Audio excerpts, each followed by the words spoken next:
I'm Zonile Ngubeni and you're watching Joburg Today.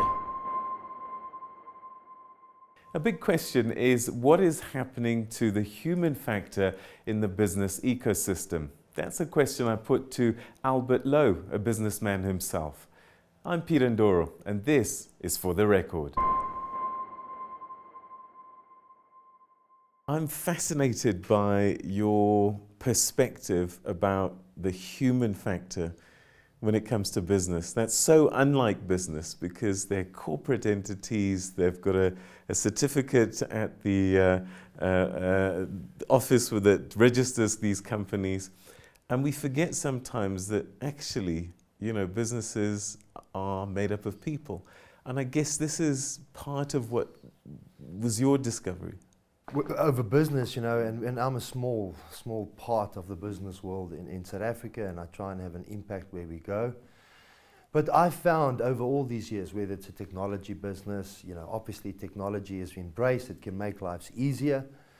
But then I found that the difference in all of these companies, the ones that are successful, the ones that are consistent at what they do, the ones that have a fantastic reputation in the market, the ones that deliver good products, it was every single time the human factor, the humans in between those businesses that always made it work. And for me, it's very interesting because if you look at South Africa and the landscape, we have a labor problem. And we have humans in this country that we can do so much with. And I think that the mindset needs to be that if we create hope with the human factor, if we create hope, all of a sudden we look at things differently. So if we can embrace, and I think we need to put a little bit more attention because all we hear nowadays is technology is going to replace humans. Things are more, get sped up with technology and automation. But something interesting, it's not so far removed from South Africa, but Tesla, when they started automation, that's what they were going to do, just automate. The moment they brought humans back into the factory, the factory ran more effectively, more efficiently. And locally, we have exactly those examples. And I think that because we have compassion as humans, because we can see love, we have an emotional intelligence when it comes to logic and how we apply things, I think that factor can't be stated enough. And I think it's undervalued at the moment in South Africa and the world. So how do we do it business to business, business to customer? How do we latch on to this human factor so that it spreads? Well, I think we need to reinvest in ourselves. I think that right now, we have more than ever, we need to get around the table and talk to each other. Not all of us arrive at work at the same way, in the same mental state. You might have been on 3 taxis that was causing 3 accidents, so you get at work and already the day has been full of action.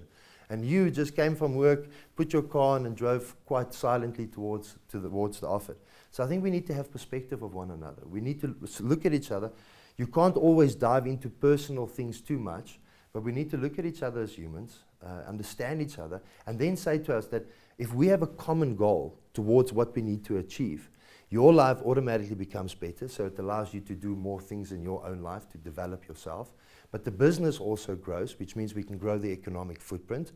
If we do that and we keep towards our product and we all understand that ultimately, regardless of our challenges and differences here we need to find commonality. And that humans do just so brilliantly. Look how we pull things together in the World Cup.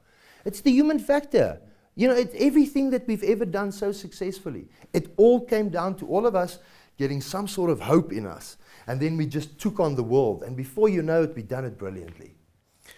Why do you think that we don't all get it and that we have those moments like the World Cup and then we lull back? I mean, I remember the first time we won the World Cup and South Africa had just become new. So there was a lot of hope. We talked about this rainbow nation. Yeah. And then we lost our way. So there must be something that we either lose, forget, or are not learning.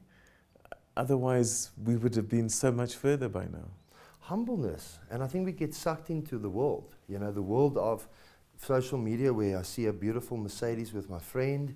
He's getting a brand new house. Where we get sucked into those things that actually matter nothing to us.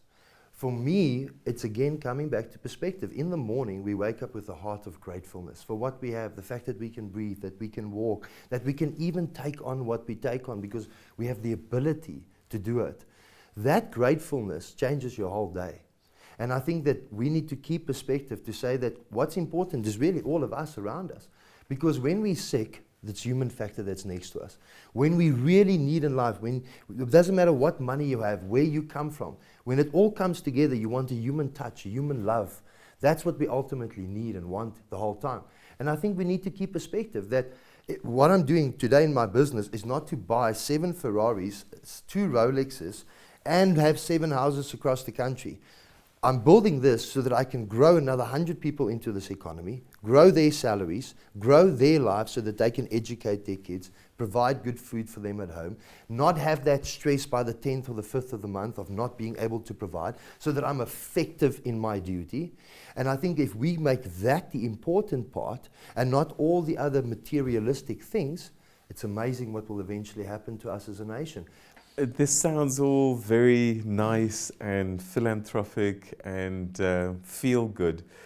But there's people out there watching this and they're thinking, you know what, in real business, you can't bring that into the boardroom. Or can you? I think it's absolutely, I think if I had the time with you this morning, we will show you studies that if you focus on that, your profitability automatically goes up.